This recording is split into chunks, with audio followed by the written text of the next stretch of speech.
সবাইকে স্বাগত। আপনারা যারা সহকারী ক্যাশিয়ার পদে পরীক্ষা দিবেন পল্লী বিদ্যুৎ সমিতিতে, আপনাদের পরীক্ষাটি এমসিকিউ হবে। আজকে একটি এমসিকিউ পরীক্ষার প্রশ্ন প্যাটার্ন নিয়ে এসেছি। ইনশাল্লাহ এই প্যাটার্ন থেকে 25 থেকে 30 নম্বর অনায়াসে কমন পাবেন। ধৈর্য সহকারে সম্পূর্ণ ভিডিওটা দেখলে আপনি পরীক্ষায় পাস করতে পারবেন। এখানে রয়েছে সহকারী ক্যাশিয়ার পল্লী বিদ্যুৎ সমিতি পরীক্ষার প্রশ্ন প্যাটার্ন, 100% কমন প্রশ্ন, উত্তর ও সাজেশন নিয়ে আজকে আলোচনা করব। তাই আজকের ভিডিওটি খুব গুরুত্বপূর্ণ হতে যাচ্ছে। আমি বেশি কথা বলবো না, সরাসরি পরীক্ষার প্রশ্ন প্যাটার্ন অর্থাৎ প্রশ্ন সমাধানে চলে যাচ্ছি। তার আগে বলে রাখি, আপনারা যারা সহকারী ক্যাশিয়ার পদে পরীক্ষা দেবেন আপনাদের জন্য একটি শর্ট করে চূড়ান্ত সাজেশন তৈরি করা হয়েছে। পরীক্ষার প্রশ্ন প্যাটার্ন যেমন থাকবে সেম প্যাটার্নে আমরা চূড়ান্ত মডেল টেস্ট নিয়ে সাজেশনটি তৈরি করেছি। ইনশাল্লাহ এই সাজেশনটি পড়ে শুধু পরীক্ষা দিতে গেলে আপনি পরীক্ষা উত্তীর্ণ হয়ে যাবেন একদম শর্ট করে। আমি আশাবাদী যারা সহকারী ক্যাশিয়ার পদে পরীক্ষা দিবেন প্রত্যেকে আমাদের সাজেশনটি সংগ্রহ করবেন। সাজেশনটি নিতে স্ক্রিনে দেওয়া হোয়াটসঅ্যাপ নাম্বার রয়েছে, ইমো নাম্বার রয়েছে, দুটোর মধ্যে যে কোনো একটি মেসেজ করে সাজেশনটি সংগ্রহ করুন। সাজেশনের মূল্য 100 টাকা। আমি বলি 100 টাকার বিনিময়ে হলেও প্রত্যেকে আমাদের সাজেশনটি সংগ্রহ করবেন, ইনশাল্লাহ আপনি উত্তীর্ণ হয়ে যাবেন। এখানে মূল কথায় চলে যাচ্ছি। দেখেন এখানে 1 নম্বরে রয়েছে বর্তমান অন্তর্বর্তীকালীন সরকার গঠিত হয়েছিল কত তারিখ। আমরা অনেকে জানি অনেকে জানি না, সেটা হচ্ছে 8 আগস্ট 2024। খুবই গুরুত্বপূর্ণ প্রশ্নটি।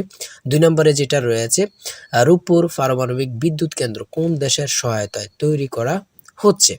এখানে সঠিক উত্তর হচ্ছে কোনোটি নয়, কারণ রূপপুর পারমাণবিক বিদ্যুৎ কেন্দ্র রাশিয়ার সহায়তায় কিন্তু তৈরি করা হচ্ছে। এখানে রাশিয়া অপশনে নেই দেখেই কিন্তু কোনোটি নয় হয়েছে। যদি আপনার পরীক্ষায় থাকে যে এখানে রাশিয়া থাকে তাহলে কিন্তু রাশিয়া সঠিক উত্তর হবে। তারপর 3 নম্বরে রয়েছে বাংলাদেশের সংবিধান কবে কার্যকর করা হয়। সঠিক উত্তর হচ্ছে 16 ডিসেম্বর 1972 সালে। খুবই গুরুত্বপূর্ণ, কত পরীক্ষা জেনে এই প্রশ্নটা আসছে আল্লাহ ছাড়া কেউ জানে না। 4 নম্বরে কি রয়েছে, বাংলাদেশের মহান স্বাধীনতা যুদ্ধে বীরত্বের জন্য কতজন বীর মুক্তিযোদ্ধাকে বীর বিক্রম উপাধি প্রদান করা হয়েছিল। সঠিক উত্তর হচ্ছে 175 জন।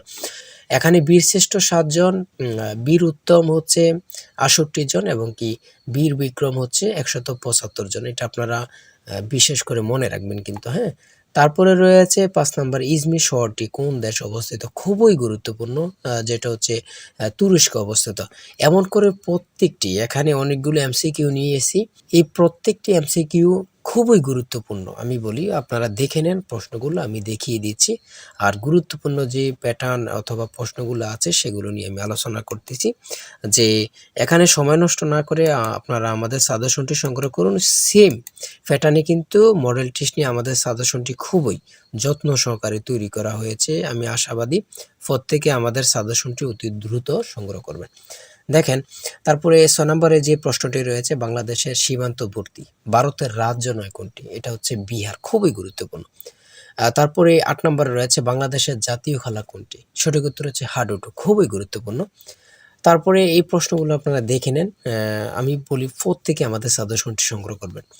আমি আশাবাদী প্রত্যেকে সংগ্রহ করবেন, ইনশাল্লাহ আপনি পরীক্ষায় পাশ করে যাবেন। 31 নম্বরে যেটা রয়েছে, কপোতাক্ষ নদ কবিতাটি কার লেখা। সঠিক উত্তর হচ্ছে মাইকেল মধুসূদন দত্তের।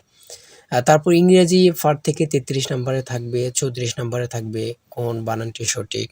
তারপরে কারেক্ট স্লিপিং থেকে থাকবে, ট্রান্সলেট থেকে কিন্তু থাকবে একটি প্রশ্ন, আপনারা অবশ্যই এটা দেখে যাবেন কোন কোন বিষয়গুলো থাকতেছে এবং কি যেই প্যাটার্নটা নিয়ে এসেছে এই প্যাটার্নটা কিন্তু খুবই গুরুত্বপূর্ণ।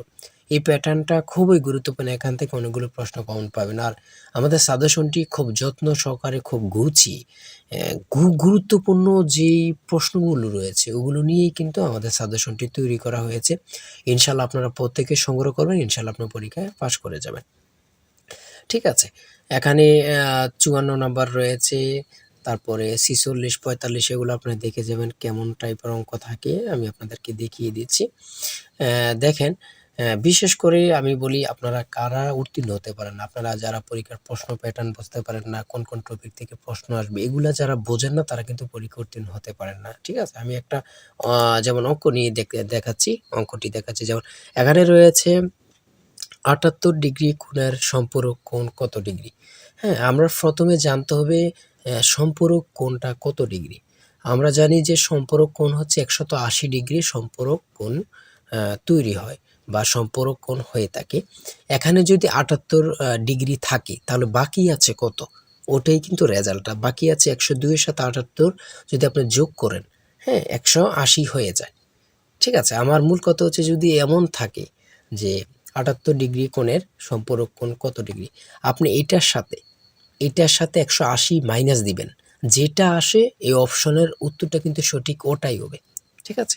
এটা আপনার বুঝতে হবে। পিতা পুত্র অঙ্ক থেকে থাকবে, এগুলা থেকে থাকবে, সর্বশেষ থাকবে ব্যাসার্ধের বৃত্তের কেন্দ্র হতে ৫ সেন্টিমিটার দূরত্বে অবস্থিত যে এর দৈর্ঘ্য কত? ঠিক আছে? সৈকত হচ্ছে ২৪ সেন্টিমিটার। এগুলো কিন্তু খুবই গুরুত্বপূর্ণ। ঠিক আছে? আর অবশ্যই আমাদের সাজেশনটি সংগ্রহ করতে স্ক্রিনে দেওয়া হোয়াটসঅ্যাপ নাম্বার রয়েছে, ইমো নাম্বার রয়েছে। দুটোর মধ্যে যেকোনো একটি মেসেজ করে সাজেশনটি প্রত্যেকেই দ্রুত সংগ্রহ করে ফেলেন। ইনশাআল্লাহ আপনি পরীক্ষায় পাস করবেন। সবাই ভালো থাকবেন, সুস্থ থাকবেন। আল্লাহ হাফেজ।